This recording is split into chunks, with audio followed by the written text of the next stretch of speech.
तो इस पे आप देखेंगे कि आपका पहला सवाल है, इलेक्ट्रॉन पर 1.6 × 10⁻⁻19 कूलाम का ऋणावेश है, तो अल्फा कण पर कितना आवेश होगा। तो हम आपको इसके बारे में बताने जा रहे हैं। ज़रा आप जानेंगे न्यूमेरिकल नंबर फर्स्ट, आप इस चैप्टर पे जानेंगे कि आपका पहला सवाल है। एक बार फिर हम लोग देखे ले रहे हैं ज़रा कि सवाल आपका कह रहा है कि एक इलेक्ट्रॉन पर 1.6 × 10⁻⁻19 कूलाम आवेश है, कूलाम ऋण आवेश है, तो अल्फा कण पर कितना आवेश होगा। तो मैं आपको बता दूं न्यूमेरिकल्स,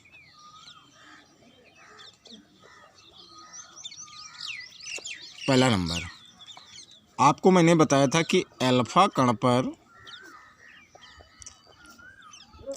आवेश आपका जो होता है वो होता है 2 इकाई धन आवेश, और आपको पता है कि इलेक्ट्रॉन पर जो आवेश होता है वो -1.6 × 10⁻⁻19 कूलाम।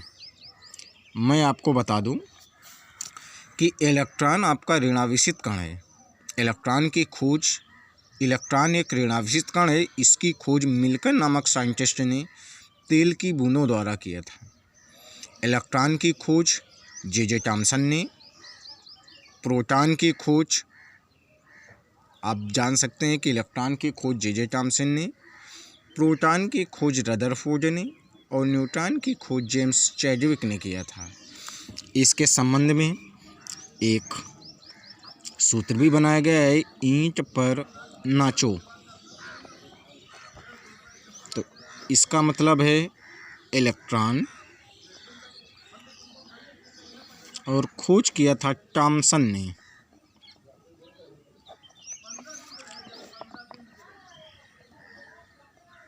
प्रोटॉन खोज किया था रदरफोर्ड ने, और इसका मीन्स हो गया आपका न्यूट्रॉन, और इसकी खोज किया था जेम्स चैडविक ने। तो आपको इसमें पहले न्यूमेरिकल पे आपको निकालना है अल्फा कण पर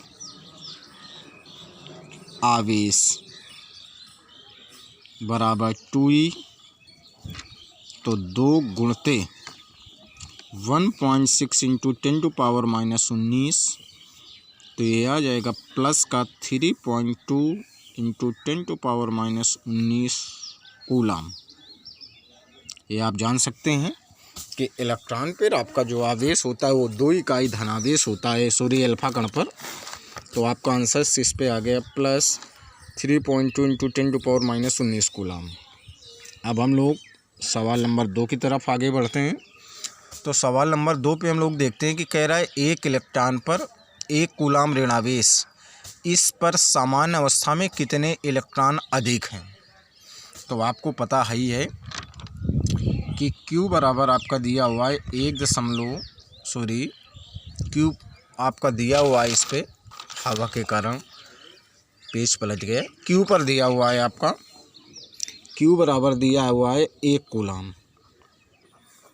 अब आपको पता है कि इलेक्ट्रॉन पे आपका जो आवेश होता है वो होता है 1.6 × 10⁻⁻19 कूलाम, और आपसे इलेक्ट्रॉनों की संख्या पूछ रहा है n बराबर क्वेश्चन मार्क। तो आपको पता है कि आप फार्मूला जानते हैं, Q बराबर N, तो यहाँ से n बराबर निकालेंगे तो Q/E हो जाएगा। तो Q आपका दिया है 1/1.6 × 10⁻⁻19। हर वाले पद से हमने दशमलव हटा के ऊपर एक 0 बढ़ाया, और इसको 16 नीचे वाली पावर को ऊपर लेते गए तो वो हमारी हो गई प्लस पे। अब आपको एक चीज़ याद रखनी है कि जब अगर अंश पर लिखी हुई घात हर पे लिखी हुई दिए हुए मान से अधिक होती है, तो डिवाइडेशंस करने के लिए हम कुछ कैंसिल आउट या कुछ वैल्यू ले सकते हैं। तो हम क्या करें, 19 से एक 0 ले लें और 10 को बनाया 100, अब इंटू 16 ऊपर आपका बचा 18। डिवाइडेशंस करने में प्रॉब्लम होती है, पर इस प्रकार अगर कर लेते हैं तो कोई प्रॉब्लम क्रिएट नहीं होती है। इसका इसमें डिवाइड करवा देंगे तो 16 छक्का 96, आपके 4 बचे, 16 दूनी 32, 16 पचे 80। तो आपका जो आंसर इस पे एन की वैल्यू निकल के आई कि कितने इलेक्ट्रॉन है, तो 6.25 × 10⁻18। एक चीज़ मैं आपको और बता दूं, सामान्यतया छोटे छोटे प्रश्नों में पूछ लिया जाता है कि 1 कूलाम आवेश पर इलेक्ट्रॉनों की संख्या ज्ञात कीजिए। तो आपको हमेशा के लिए याद रखना है कि 1 कूलाम आवेश पे जो इलेक्ट्रॉनों की संख्या होती है वो होती है 6.25 × 10⁻18। ध्यान रखना है। तो आपका सवाल नंबर दूसरा पूरा हुआ। अब इसी प्रकार हम आगे सीरियल पे बढ़ते हैं सवाल नंबर 3 पे और देखते हैं कि हमारा सवाल नंबर 3 क्या कह रहा है। सवाल नंबर 3 हमारा कह रहा है कि एक चालक पर 2.4 × 10⁻18 कूलाम धनावेश है। इस चालक पर इलेक्ट्रॉन की अधिकता होगी कि कमी। तो देखेंगे, हम आपको बता दें ज़रा कि इस सवाल को हम लोग कैसे करेंगे। मीन्स वही है, थोड़ा सा वैल्यू बदल दिया गया है। तो आपका दिया हुआ है कि एक चालक पर 2.4 × 10⁻18 कूलाम धनावेश है। तो आपको मिल रहा है तीसरे नंबर पे Q बराबर मिल रहा है आपका 2.4 × 10⁻18 कूलाम। और आपको पता है कि इलेक्ट्रॉन पे जो आपका आवेश होता है तो माइनस के 1.6 × 10⁻19 कूलाम होता है। इलेक्ट्रॉन एक ऋणावेशित कण है। इसकी खोज मिल्टन नामक साइंटिस्ट ने तेल की बूंदों द्वारा किया था। वैसे इलेक्ट्रॉन की खोज जे थॉमसन ने 1897 में किया था। और आपसे इलेक्ट्रॉनों की संख्या यहाँ पर पूछ रहा है बेटा। तो फिर क्या करेंगे, आप दोबारा फार्मूला लगाएंगे Q बराबर NE। तो N बराबर फिर आप करेंगे तो Q/E हो जाएगा। तो N बराबर Q आपके पास पुटअप है 2.4 × 10⁻18 और बटे 1.6 × 10⁻19। हमने दशमलव से दशमलव कैंसिल आउट किया तो इसको हम लोग लिख सकते हैं 24/16 × 10⁻18 और इसको ऊपर लेते गए तो आपकी पावर प्लस पे हो गई 19। अब यहाँ से आ गया 24/16 और यहाँ से ओनली बचा 10। 18 पे 19 लेस करेंगे तो एक 1 घात पे वैल्यू 10 बचेगी 5 2। तो यहाँ से आ गया 240/16। ये भी ऋणात्मक आएगा आपका। तो यहाँ से आप डिवाइड करवाएंगे तो 15 आएगा। तो जब इलेक्ट्रॉनों की संख्या ऋणात्मक निकले तो यहाँ पर कमी होगी और जब इलेक्ट्रॉनों की संख्या धनात्मक निकले तो अधिकता होगी। आपको ये याद रखना है। ये आपका आंसर निकला सवाल नंबर 3 का। अब इसी प्रकार हम लोग जानेंगे सवाल नंबर 4। तो सवाल नंबर 4 को हम लोग जानते हैं कि सवाल नंबर 4 हमारा कह रहा है। तो किताब की ओर हम लोग चलते हैं। तो सवाल नंबर 4 हमारा कह रहा है कि एक कूलाम आवेश में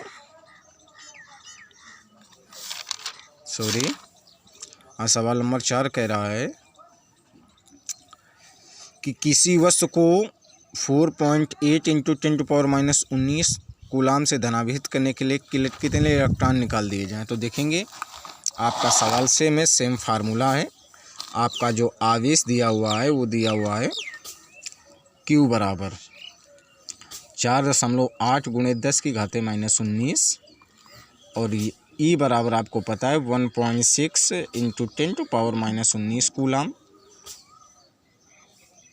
और आपसे N बराबर पूछ रहा है तो आपको पता है कि इस सवाल को आप खुद कर सकते हैं Q बराबर NE से। तो यहाँ से N बराबर कितना बन जाएगा Q/E। यहाँ से आप हल करके दूसरी वैल्यू निकाल सकते हैं आंसर की। अब पाँचवें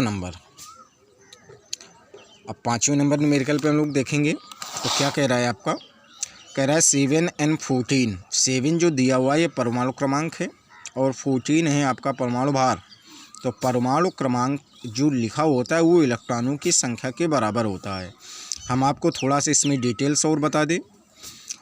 जो परमाणु क्रमांक होता है तो परमाणु क्रमांक इलेक्ट्रॉनों की संख्या के बराबर होता है। परमाणु भार प्रोटॉनों की संख्या के बराबर होता है। अगर परमाणु भार में परमाणु क्रमांक को लेस कर दिया जाए तो हमारी न्यूट्रॉनों की संख्या होती है। तो इसमें कह रहा है 7N14 नाभिक पर कूलाम पर कितना आवेश है। तो आप इस पे देख रहे हैं कि आपका जो सवाल नंबर है 5वां, तो 5वें सवाल नंबर पे आपका कह रहा है 7N14 15 लिख दिया मैंने। 7 and 14। तो आप ये देख रहे हैं कि ये आपका जो 7 लिखा हुआ है, ये आपका जो 14 लिखा हुआ है।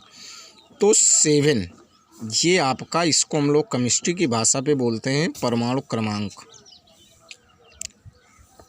और ये जो लिखा हुआ है इसको हम लोग बोलते हैं परमाणु भार। थोड़ा सा डिफीट कर देता है, जबकि आपको कोई घबराने की आवश्यकता नहीं है। तो जो आपका परमाणु क्रमांक होता है, तो परमाणु क्रमांक आपका इलेक्ट्रॉनों की संख्या के बराबर होता है, संख्या के बराबर होता है। अब आप इसमें देख सकते हैं, तो आपको इलेक्ट्रॉनों की संख्या n बराबर कितना मिल गई, 7। और सवाल पे आपके कह रहा था कि कूलाम पर कितना आवेश है, और आपको पता है कि इलेक्ट्रॉन का आवेश होता है 1.6 × 10⁻⁻19 कूलाम। और आपसे आवेश डेट्स कल क्यों पूछ रहा है, क्योंकि आपको पता है कि इलेक्ट्रॉन का आवेश कांस्टेंट होता है, Q बराबर यानी तो 7 × 1.6 × 10⁻⁻19, तो 16 × 112 गुणते 10⁻⁻19, या इसको और बेटर कर सकते हैं 1.12 × 10⁻⁻18 कूलाम। आपको एक चीज़ बता दें कि जब हमारी 10 पे लिखी हुई कोई भी घात निगेटिव होती है, तो जब दशमलव और एक्स्ट्रा लगाते हैं तो घातें घटती हैं, अगर ये घातें पॉजिटिव होती हैं तो घातें बढ़ जाती हैं। आपको पता है कि जब कोई वैल्यू नीचे से ऊपर या ऊपर से नीचे जाती है तो उसके चिन्ह बदल जाते हैं। ये आपका हो गया सवाल नंबर 5वां। अब धीरे धीरे हम लोग पहुँचेंगे सवाल नंबर 6वें की तरफ। तो देखेंगे भाई क्या कह रहे हैं मित्तल जी 6वें नंबर पे। कह रहा है यदि किसी आवेशी चालक पर 1500 इलेक्ट्रॉनों की आवश्यकता है तो उस पर चालक में उपस्थित आवेश की प्रकृति तथा कूलाम में आवेश की मात्रा बताइए। अब आप देख रहे हैं कि सेम सवाल आपका मिल रहा है। तो 6वें नंबर पे आप देख रहे हैं कि n बराबर आपका है 1500, और आपका इलेक्ट्रॉन का आवेश होता है माइनस का 1.6 × 10⁻⁻19 कूलाम। आप देख रहे हैं डियर स्टूडेंट 19 कूलाम, और आपसे पूछ रहा है कि क्या प्रकृति होगी। तो आप जानते हैं कि Q बराबर आप क्या लगा देंगे, यानी तो आवेश का मान आपका ऋणात्मक निकलेगा, तो प्रकृति हो जाएगी आपकी ऋणात्मक, और इसको हल कर लेंगे, जो आएगा वही आपका आंसर हो जाएगा। अब धीरे धीरे हम लोग फिर बढ़ते हैं सवाल नंबर 7 की तरफ। तो सवाल नंबर 7 बिल्कुल सवाल नंबर 6 का डिटो है। कह रहा है एक चालक पर 500 इलेक्ट्रॉनों की कमी है, इस पर आवेश की मात्रा तथा प्रकृति बताइए। तो आप ये देख रहे हैं कि आपका फिर सेम सवाल है, आपको घबराने की आवश्यकता नहीं है। n बराबर आपका दिया हुआ है कितना 500, और E बराबर 1.6 × 10⁻⁻19 कूलाम, और आपका Q बराबर क्वेश्चन पूछ रहा है सेम, तो आप फिर इसमें फार्मूला पुटअप करा सकते हैं Q बराबर यानी। अब इसी प्रकार हम लोग बढ़ेंगे धीरे धीरे सवाल नंबर 8 की तरफ। कह रहा है यदि जल का परावैद्युतांक 81 तथा इसकी हो तो इसकी निरपेक्ष वैद्युतशीलता ज्ञात कीजिए।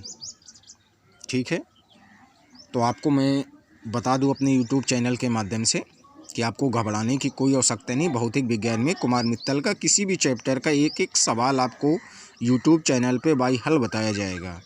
तो अगर किसी भी प्रकार की किसी भी व्यक्ति को कोई समस्या आती है तो वो डायरेक्ट कमेंट बॉक्स पे जाके हमें बता सकता है कि इसको क्या समस्या आ रही है। ठीक है, तो इस आगे बढ़ते हैं 8वां और आज के शो का लास्ट सवाल देखते हैं। धन्यवाद। तो देखेंगे ज़रा, कह रहा है यदि जल का परावैद्युतांक 81 हो तो इसकी निरपेक्ष वैद्युतशीलता कितनी होगी। तो आपको बता दें हम सवाल नंबर 8 पे कि परावैद्युतांक दिया हुआ है, उसको हम लोग K से डिनोट करते हैं। ये होता है जो वैद्युतशीलता होती है, उसका मान हमने आपको पीछे वीडियो पे बताया था कि उसका मान होता है कांस्टेंट 8.85 × 10⁻⁻12 कूलाम स्क्वायर प्रति न्यूटन मीटर स्क्वायर। और आपसे निरपेक्ष वैद्युतशीलता पूछ रहा है। तो रिलेशन होता है एक epsilon equal to epsilon not equal to epsilon बटे के, जहाँ ये आपसलाइन नाट आपकी वैद्युतशीलता है, सापेक्ष वैद्युतशीलता, ये निरपेक्ष वैद्युतशीलता, ये आपका परावैद्युतांक है। तो आपसलाइन बराबर आपसलाइन नाट इंटू के कर देंगे। तो आपका सवाल नंबर बनेगा